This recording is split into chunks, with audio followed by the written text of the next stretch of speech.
Here's how to preview data in R. When you have an Excel file or a CSV file, you're gonna wanna see just the basics of it. So the first function you're gonna use is the head function.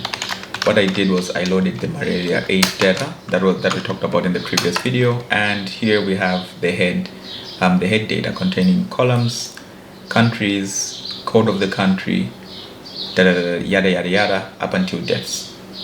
And that's how you basically see some of the functions. But another way of previewing is by using the strings function.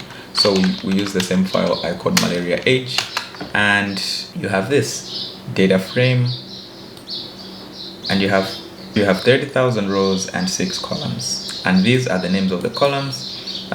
These are the content, and these are what those columns contain.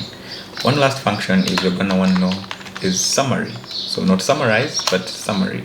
Again, I'm using the file called malaria age, and then boom, you have columns with the minimum, with a bunch of details. So the length, the class, the mode, and lots of other details. These are three important functions when it comes to summary, when it comes to previewing the data that you uploaded.